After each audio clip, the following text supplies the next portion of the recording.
نمرا، سونیا اور ہیرا ایک ہی آفس میں جاب کرتی تھی۔ تینوں کا تعلق ایک بہت اچھے گھرانے سے تھا۔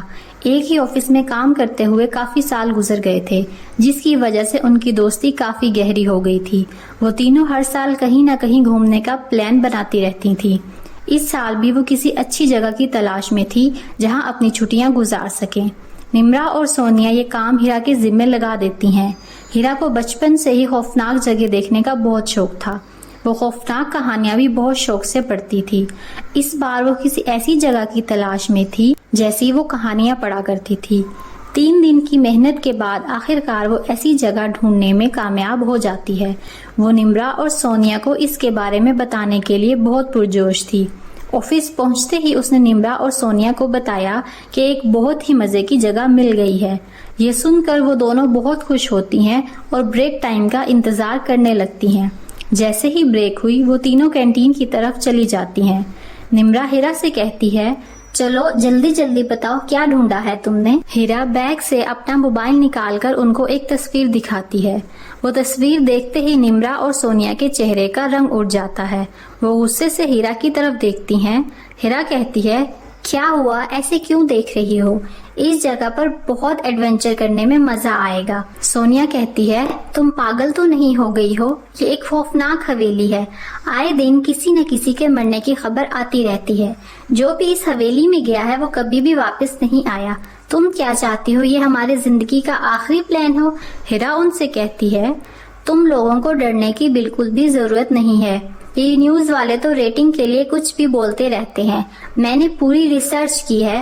وہ صرف اور صرف ایک پرانی حویلی ہے جو کئی سال پہلے بند کر دی گئی تھی کیونکہ ان کے مالک یہ ملک چھوڑ کر چلے گئے تھے۔ وہاں پر اموات کی خبریں بالکل جھوٹی ہیں تاکہ لوگ اس طرف آنا چھوڑ دیں۔ نمرا اور سونیا کسی بھی صورت ماننے کو تیار نہیں ہوتی اور جانے سے صاف انکار کر دیتی ہیں۔ ہیرا ان کو منانے کی کوشش کرتی ہے لیکن وہ اٹھ کر چلی جاتی ہیں۔ ہیرا سارا دن سوچتی رہتی ہے کہ آخر ان کو کس طرح منایا جائے کیونکہ وہ کسی صورت یہ موقع ہاتھ سے نہیں جانے دینا چاہتی تھی۔ اسی طرح کئی دن گزر جاتے ہیں اور تینوں کے درمیان اس ٹاپک پر دوبارہ کوئی بات نہیں ہوتی۔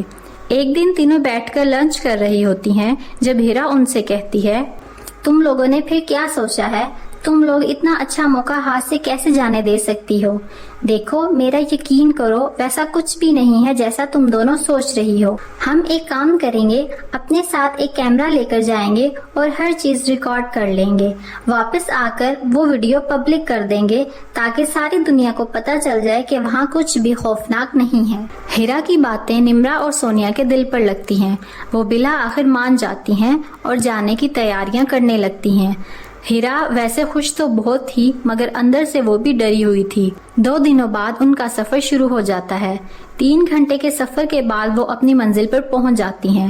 سفر کے دوران ان کو کوئی مشکل درپیش نہیں آتی۔ وہ تینوں حویلی کے اندر داخل ہوتی ہیں۔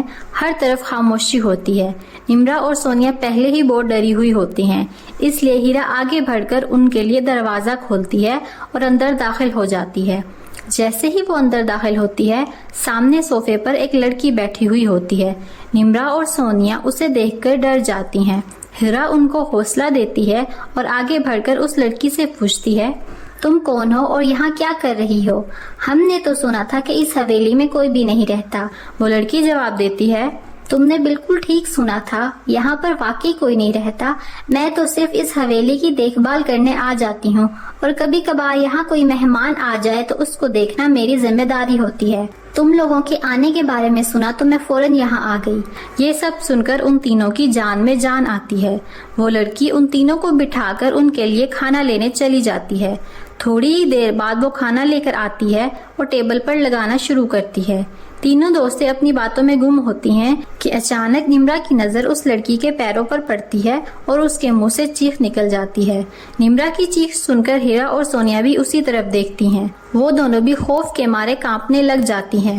جو لڑکی ان کو کھانا دے رہی ہوتی ہے اس کی ٹانگوں کے نیچے پیر ہی نہیں ہوتے۔ آہستہ آہستہ سارا منظر بدلنے لگتا ہے۔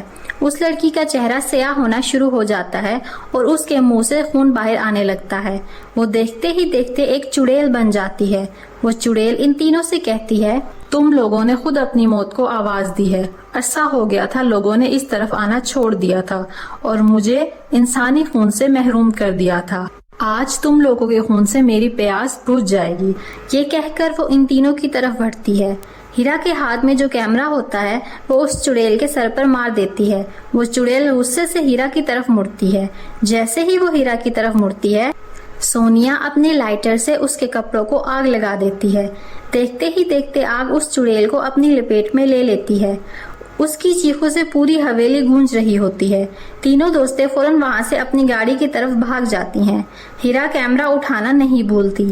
وہ واپس آ کر سب کچھ پبلش کر دیتی ہے جو اس نے ریکارڈ کیا ہوتا ہے۔ اس کے بعد اس حویلی کو ہمیشہ کے لیے بند کر دیا جاتا ہے۔